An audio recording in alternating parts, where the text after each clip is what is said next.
test is in 4 parts: Part 1, Part 2, Part 3, and Part 4. Now look at Part 1. Part 1. Hear a conversation between a travel agent and a customer. The customer wants to book a coach ticket. First, you have some time to look at questions 1 to 7.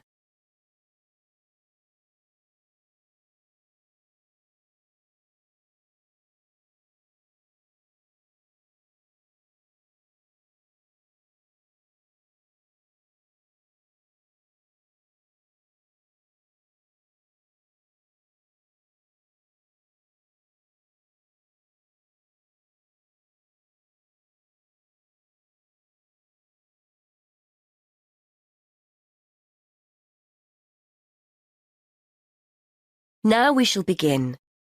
You should answer the questions as you listen, because you will not hear the recording a second time. Listen carefully.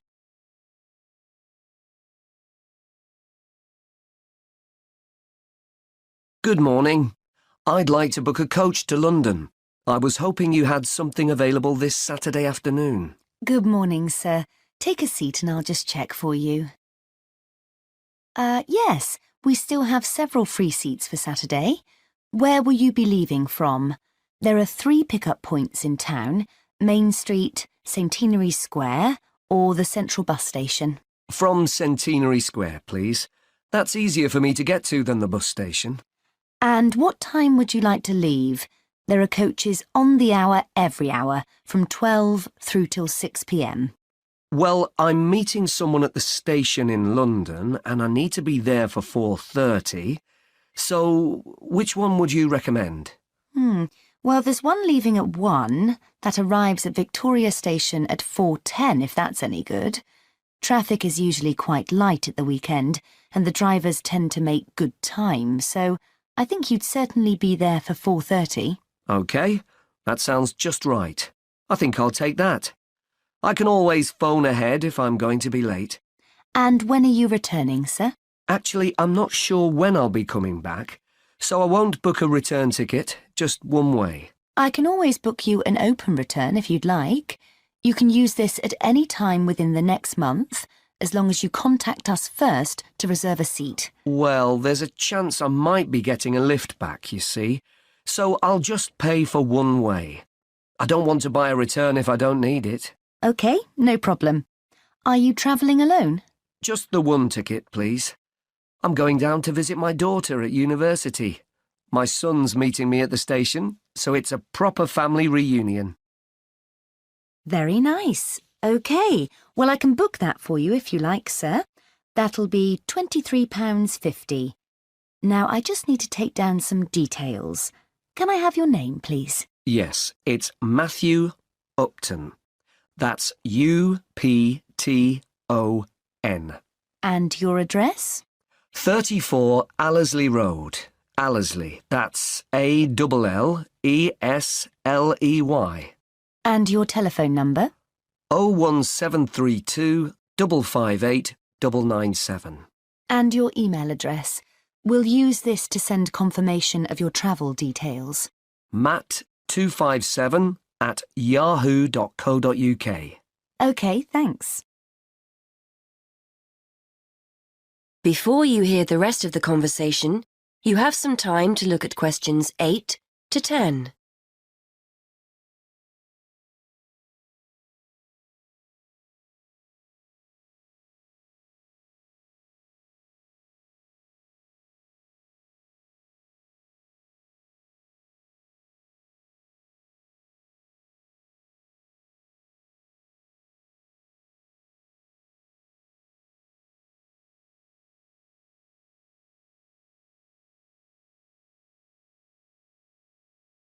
Now listen and answer questions 8 to 10.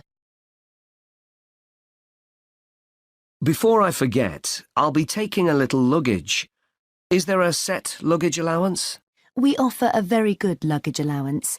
You can take 2 suitcases as long as they're no more than 20 kilos each. That's 40 kilos in total, and 1 small item of hand luggage on the coach.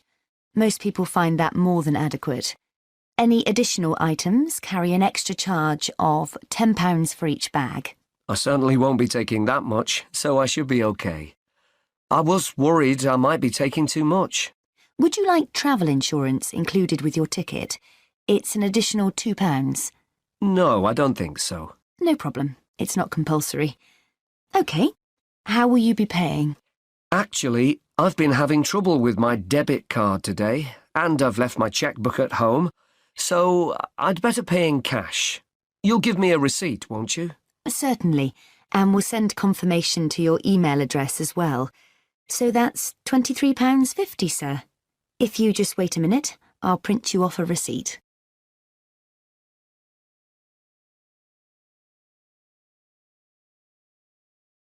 That is the end of part 1. You now have half a minute to check your answers.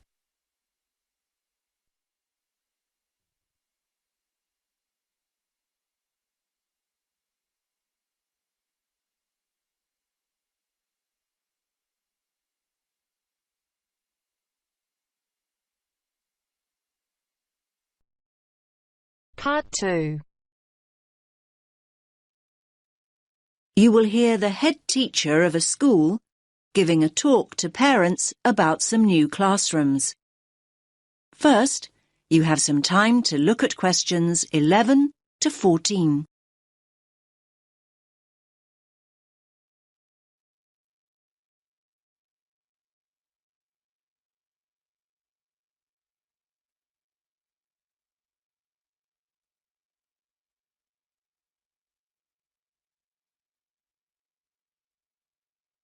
Listen carefully to the first part of the talk and answer questions 11 to 14. Good evening, everyone, and thanks for making it along. I know how busy you all are with term coming to an end. As you know, the aim of this meeting is to show you the plans we've got to add 2 new classrooms and how that will affect the playground. Now, I've heard that quite a few of you are worried that there'll be hardly any playground left, but I want to reassure you that that's not the case at all. I think there's been quite a lot of uninformed talk going on, and people have started worrying unduly. I certainly hope I can dispel any of your concerns this evening. Firstly, I have a plan of what the school should look like, which I'll project onto the screen. The school governors and the developers want to hear your feedback before making final decisions. Your feedback's very important. When I've gone through the plan with you, you can ask questions and we'll discuss those queries in detail. There'll be plenty of time to tell us what you think over the coming weeks. And once the plans are a little more developed, they'll be available online. There'll be a weekly update, and once the actual construction begins, you'll be able to check progress as it happens. Personally, I'm very happy with where we've got to. I knew we had to have the extra space, but I must admit I worried long and hard about what we might have to sacrifice for it. The developers have certainly convinced me that we've made the right decision. You now have some time to look at questions 15 to 20.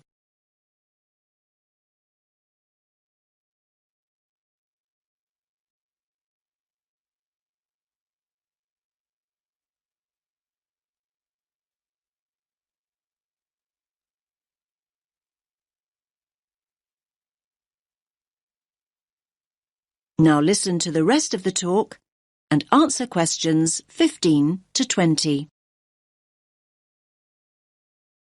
Right, can everyone see the plan now? Good. Let's start at the Balfour Road entrance, since that's where most of you come and go from. The Farley Road entrance and lower playground won't be affected at all. Now, as you come into the top playground, The 2 new classrooms will be on the right. There'll be a new gate, and the steps down will be rebuilt. There'll be a ramp for disabled visitors too. On the plan here, only the parts of the building affected by the plans are shown. I'll explain why the hall is marked on later.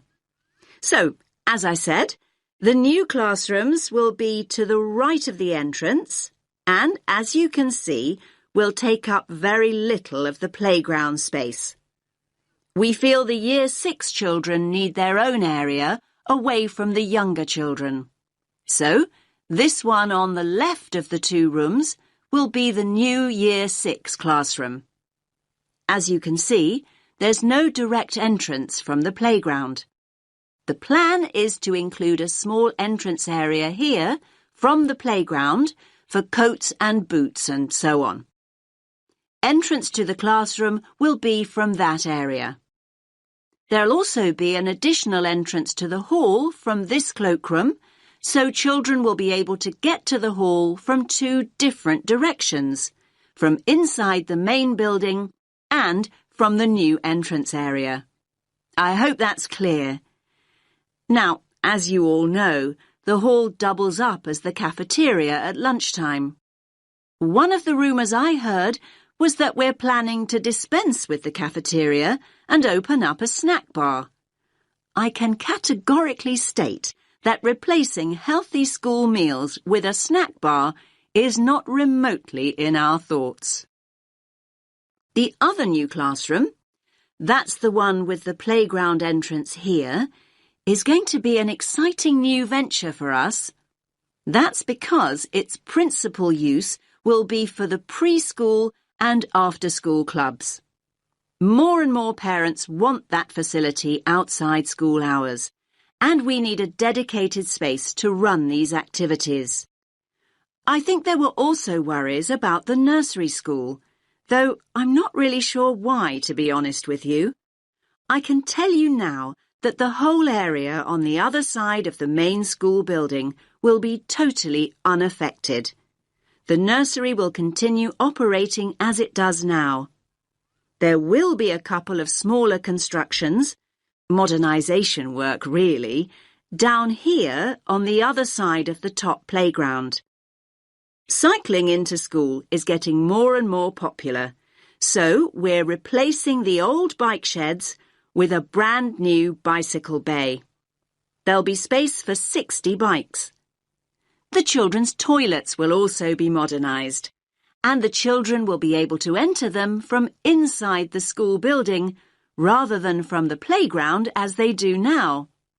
There'll be brand new staff toilets in that part of the building too, I'm pleased to say. So, I hope that's at least started to allay a few fears. Take a few minutes to look at the plan that I'll get out of the way. Then I'll answer a few questions if you have any. Does that make sense to you?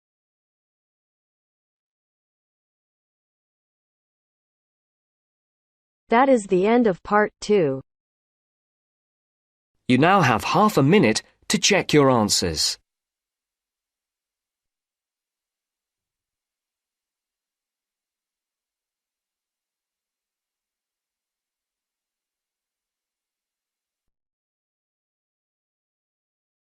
Now turns to part 3. Part 3. You will hear a conversation between a student, Kayana, and a professor about an assignment. First, you have some time to look at questions 21 to 27.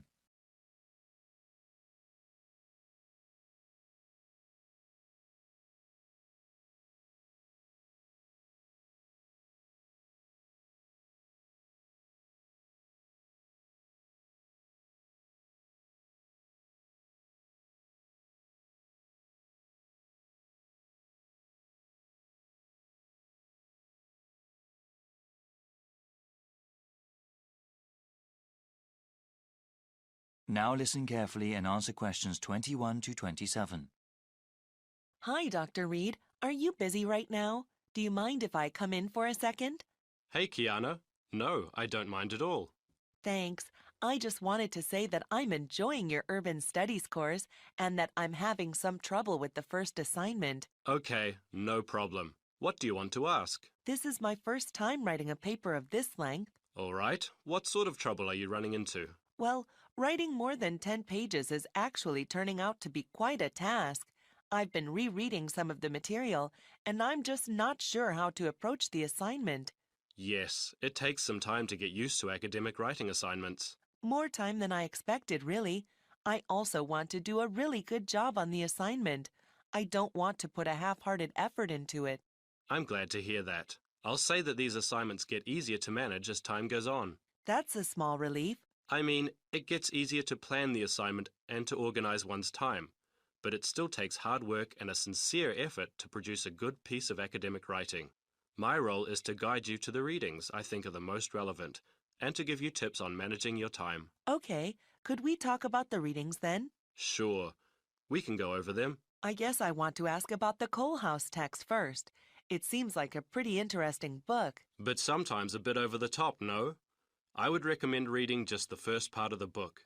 It's the most relevant to the assignment that I gave you. The rest of the text goes on about a topic we will cover later in the semester. All right, I'll just read the intro then. As for the Peely article, oh, did you read that one? Yes, I accessed it online and then printed it out. Okay. I would recommend you review that again. Also, remember what I said about the Liebskid article? I think you told the class to focus on the research methods, right? Yes. She approaches the problem in an innovative way. Let's see. For the Gary article, I think you should... Let me see. I think it would be best for you to read just the conclusion. Just the conclusion. I see. Yes, I would ask you to read the whole thing, but this way would be more efficient. Speaking of which, you should not bother reading the Wolfson article. Yeah, it didn't seem particularly relevant to the topic. Let's see. Any other reading you wanted to talk about? Let me see. Yes, the Cudler article. What do you think of that one? Ah, yes. How could I forget? That one is pretty central to the topic. I really think you must go over it again. Before you hear the rest of the conversation, you have some time to look at questions 28 to 30.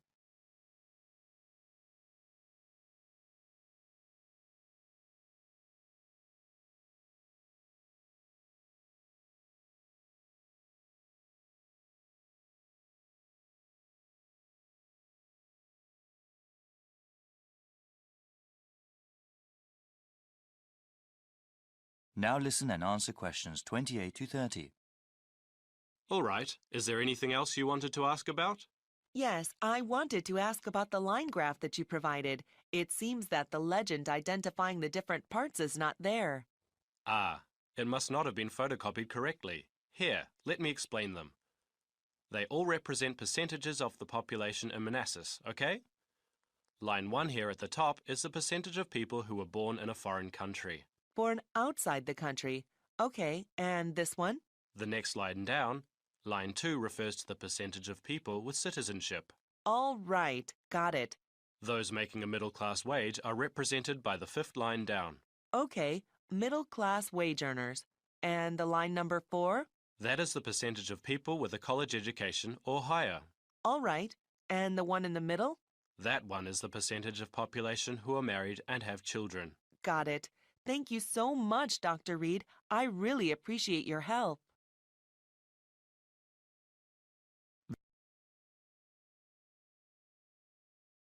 That is the end of part 3. You now have half a minute to check your answers.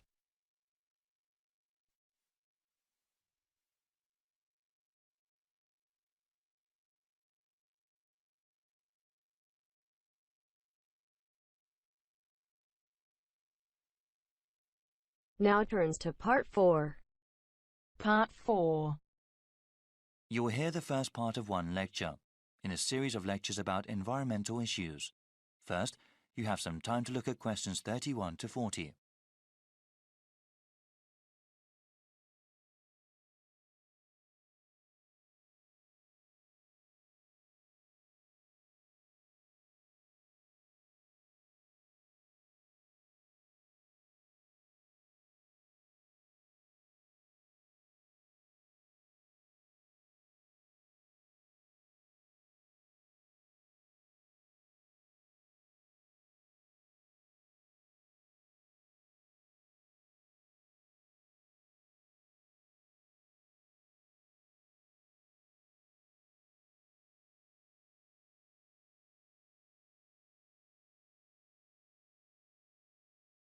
Now listen carefully and answer questions 31 to 40.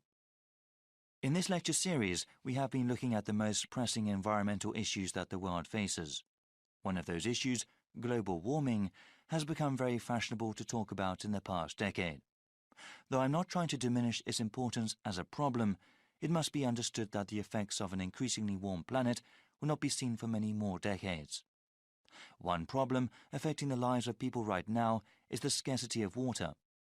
The need for fresh water will only increase as the world's population grows, especially in developing countries.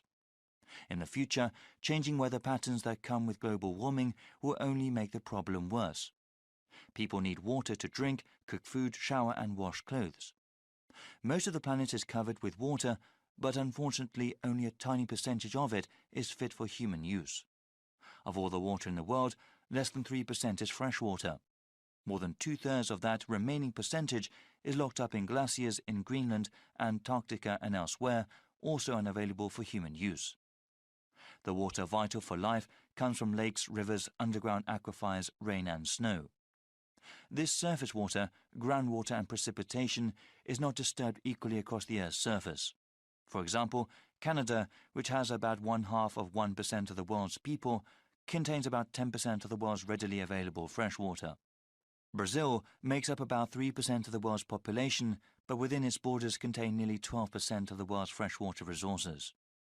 As the economies of developing countries grow, the need for fresh water also grows. One example of this has to do with the production of meat. In some countries, the demand for beef increases when people earn more money. However, raising cattle is incredibly water-intensive, requiring about 15 tons of water for 1 kilogram of grain-fed beef.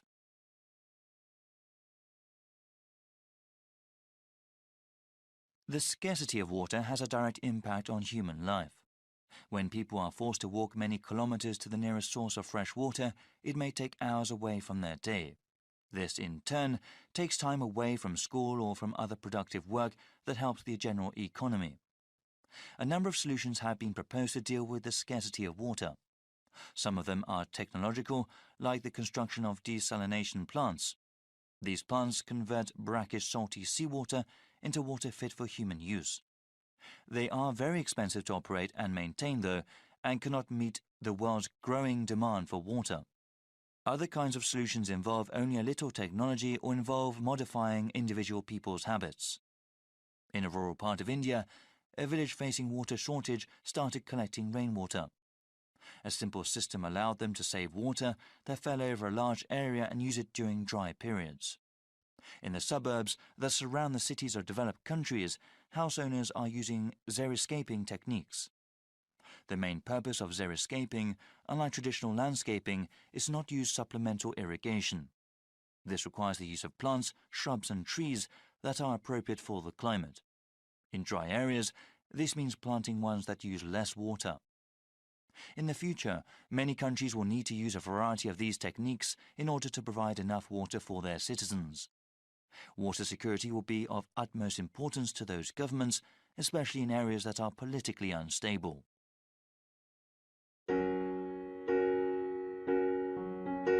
That is the end of part 4. You now have half a minute to check your answers.